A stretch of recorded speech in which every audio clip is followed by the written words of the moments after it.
saya membacakan satu halaman. Saya sebagai pengantar. Saudara-saudara yang terhormat, ini tadi jam 10 baru saja Presiden Republik Indonesia yang didampingi oleh Menko Polhukam dan saya dan Mensesnek menerima 7 orang anggota TP3 yang dipimpin oleh kedatangannya dipimpin oleh Pak Amin Rais, tapi pimpinan TP3-nya itu sendiri adalah Abdullah Hamahua. 7 orang tadi yang datang, Pak Amin Rais, Pak Abdullah Hamahua, kemudian Pak Marwan Batubara, kemudian ada Kiai Muhyiddin. Dan yang 3 karena pakai masker kita nggak tahu satu persatu, tetapi ada 7 orang tadi. Intinya mereka menyampaikan 2 hal atau 1 hal pokok, yaitu soal terbunuhnya atau tewasnya 6 laskar FPI yang itu diurai dalam 2 hal.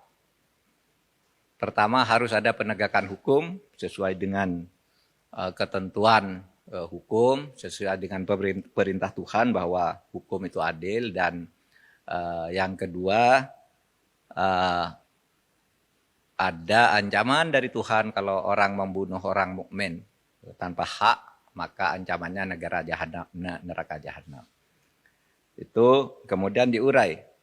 Apa yang terjadi? Pertama, 7 orang yang diwakili oleh Pak Amin Rais dan Pak Marwan Batubara tadi menyatakan mereka menyatakan keyakinan telah terjadi pembunuhan terhadap 6 laskar FPI, dan mereka meminta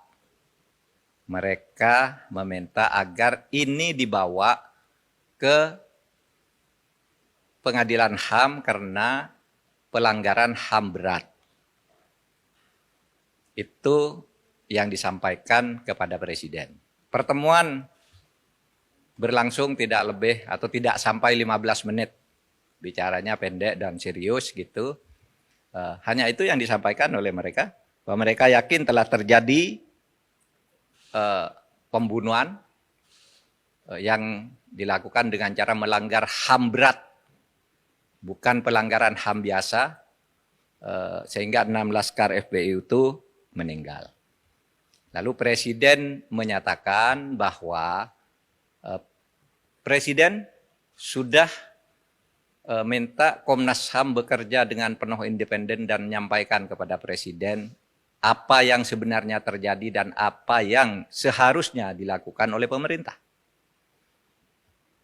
Dan Komnas HAM itu sudah memberikan laporan dan 4 rekomendasi. 4 rekomendasi itu sepenuhnya sudah disampaikan kepada Presiden agar diproses secara transparan, adil, dan bisa dinilai oleh publik. Yaitu bahwa temuan Komnas HAM yang terjadi di Cikampek, tol Cikampek kilometer 50 itu adalah pelanggaran HAM biasa. Pak Marwan Batubara tadi mengatakan mereka yakin 6 orang ini adalah warga negara Indonesia. Oke, kita juga yakin. Mereka adalah orang-orang yang beriman, kita juga yakin. Dan mereka juga yakin, Pak Marwan Batubara, telah terjadi pelanggaran HAM berat. Saya katakan, pemerintah terbuka. Kalau ada bukti mana pelanggaran HAM beratnya itu, mana, sampaikan sekarang. Atau kalau enggak, nanti sampaikan menyusul kepada Presiden. Bukti, bukan keyakinan. Karena kalau keyakinan, kita juga punya keyakinan sendiri-sendiri bahwa peristiwa itu dalangnya si A, si B, si C. Kalau keyakinan. Tapi Komnas HAM sudah menyelidiki sesuai dengan kewenangan undang-undang, tidak ada. Apa? Pelanggaran HAM berat itu 3 syaratnya. 1, dilakukan secara terstruktur. Itu dilakukan oleh aparat secara resmi dengan cara berjenjang. Struktur itu berjenjang. harus targetnya bunuh 6 orang yang melakukan ini, taktiknya begini, alatnya ini, kalau terjadi ini, larinya ke sini.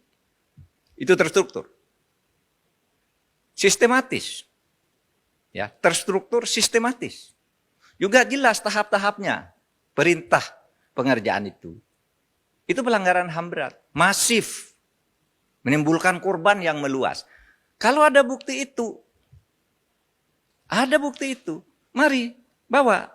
Kita adili secara terbuka. Kita adili para pelakunya berdasar Undang-Undang Nomor 26 Tahun 2000. Nah, saya sampaikan begitu. Tadi silakan kami menunggu. Terbuka. Dan saya katakan TP3 bukannya juga sudah diterima oleh Komnas HAM, diminta mana buktinya. Secuil saja. Bahwa ada terstruktur sistematis dan masifnya. Tidak ada tuh, ada di berita acaranya bahwa TP3 sudah diterima, tapi tidak ada, hanya mengatakan yakin. Nah, kalau yakin tidak boleh, karena kita punya keyakinan juga banyak pelakunya ini, pelakunya itu, otaknya itu, dan sebagainya. Yang membiayai itu juga yakin kita, tapi kan tidak ada buktinya.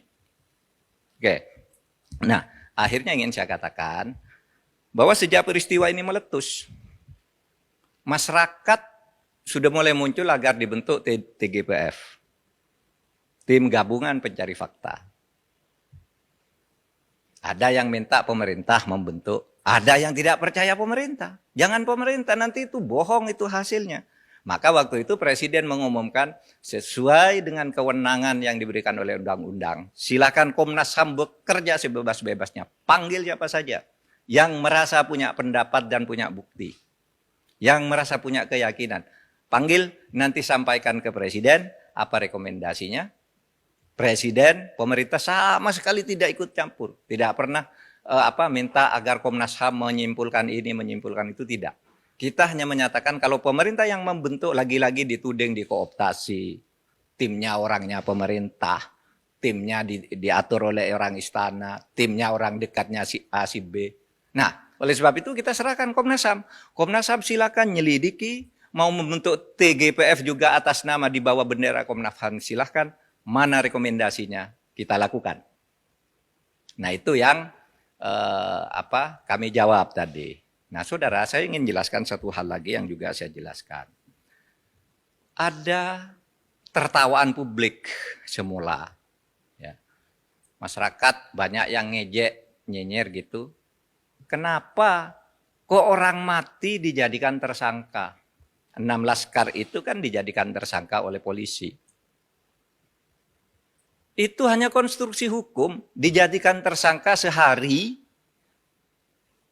kemudian sesudah itu dinyatakan gugur perkaranya. Karena apa? Karena konstruksi hukum yang dibangun oleh Komnas HAM itu ada orang yang terdiri atau yang bernama Laskar FP itu kemudian itu memancing aparat untuk melakukan tindak kekerasan dan membawa senjata.